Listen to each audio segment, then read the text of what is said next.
Hey everyone, Mark Meckler here, President of Citizens for Self-Governance and the co-founder of the Convention of States Project.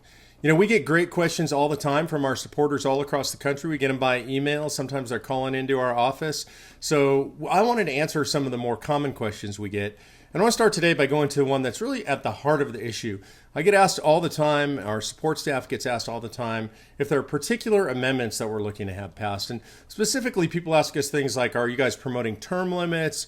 Are you promoting some sort of a balanced budget? Are you looking for ways to curb federal power and authority?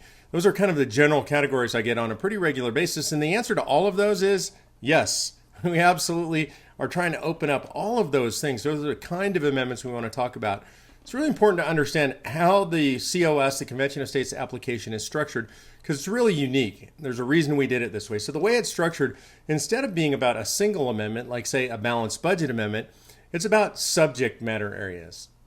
We have a lot of time that we spent going out and researching what the American public thinks is wrong with the federal government. And it really breaks down into three subject matter areas. The very first subject matter area is fiscal matters. In other words, people in America feel like the federal government needs to get its fiscal house under control. So the first subject matter area under the COS application is that we can talk about amendments that impose fiscal restraints on the federal government. That would include, of course, something like a balanced budget amendment, but it might also include one of my favorites, which is imposing GAAP, or generally accepted accounting principles, on the federal government. Today, the federal government accounts in a way that I would call the unicorn and rainbow system. In other words, it's complete fantasy. They have certain things on the books, certain things off the books, certain things they account for. They don't account for example, long-term liabilities for the federal government. We need to change that, get them accounting for real numbers. So under the auspices of anything that imposes fiscal restraints on the federal government, we could impose a balanced budget amendment.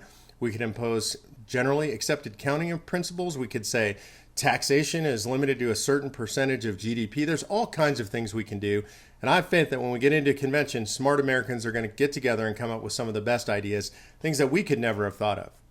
Now, the second subject matter area is the idea around scope and power and jurisdiction of the federal government. And again, dealing with subject matter as opposed to a specific amendment, our application says that it's anything that would limit, and this is really important, limit the scope and jurisdiction of the federal government. So I want you to think about what that could mean. The federal government has expanded well beyond what the original enumerated powers were supposed to be. Those were supposed to be very limited, granted by the founders in the original Constitution. The Constitution has not been amended to expand those powers, but unfortunately, the federal government, usually via legislation approved by the Supreme Court, has expanded those powers exponentially. For example, back in 1787, the federal government was granted the limited power to regulate interstate commerce, and that meant just shipping of physical goods across state lines. Today, the Interstate Commerce Clause has been interpreted so broadly by the United States Supreme Court that it allows them to regulate just about anything. For example, the Department of Education, Department of Commerce, Department of Energy, things that we believe are not even constitutional to exist, now all exist under the power granted in the Constitution, allegedly, according to the Supreme Court, by the Interstate Commerce Clause. This is not something the founders ever intended. It's really broken the structural balance of our system. So we need to drive the federal government back to operating under the enumerated powers. We can do that. One way would be to amend the Commerce Clause to say that what it means is the federal government has the power to regulate the shipment of goods across state lines.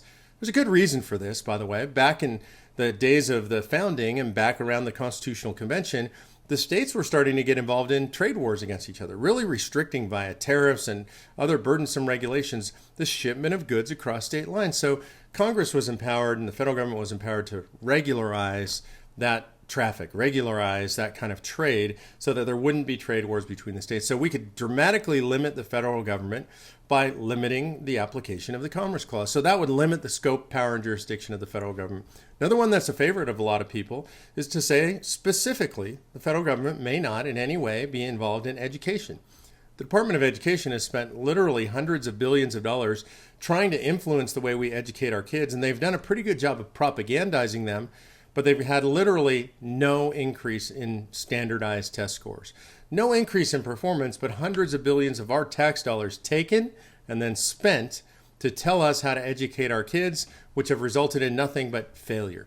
And so we could remove the government's authority, which was granted by the Supreme Court to be involved in education. Remember, Thomas Jefferson said basically that in order for the federal government to be involved in education, it would take a constitutional amendment. We've not had such an amendment, but the Supreme Court has interpreted that the federal government has the power to be involved.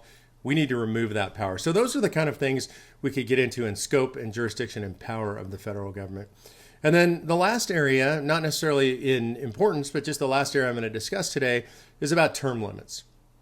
Now, whatever you think of term limits, roughly 80% of Americans are in support of term limits for federal officials. And in fact, back in the 70s and 80s, there was an active movement in America, and roughly 23 states passed term limits on their congressional delegations. Unfortunately, at that point, the Supreme Court told us, the citizens, we don't have the power to limit the terms of our congressional delegations. In my opinion, more Supreme Court overreach. But we do have the power. We have the ability to use Article 5 to call a convention to impose term limits, not just on our congressional delegations, but I think importantly, maybe even more importantly, on the Supreme Court, the entire federal judiciary. Do you know when the Supreme Court was first constituted by the founders, the average age of appointment was around 47 years. Average life expectancy was about 54 years, which meant the founders never intended for jurists to serve for 10, 15, 20, 30 years and influence Supreme Court jurisdiction or jurisprudence for that long. So we have the ability to limit that by imposing term limits on Supreme Court justices and the federal courts, generally speaking. And that's an idea that has wide support across the political spectrum. So those are just a few of the types of amendments that we might see come out of a convention. And importantly, it's a distinction that you need to understand that this is called a subject matter convention, and there are 3 subject matter areas which would have things that could be discussed at this convention. Important to note, so you've got fiscal restraints on the federal government, scope and jurisdiction restraints on the federal government, and term limits on federally elected officials and the judiciary. Really important. Those are the only things that can be discussed in convention. Anything else that anybody else would bring up would not be germane. And so if you want to know a little bit more about this, you can go to the Convention of States website at conventionofstates.com. Take a look at that, get an understanding. You can read the application there, actually see the language of the application, get educated, get motivated, get involved, because honestly, it's up to you to save the country.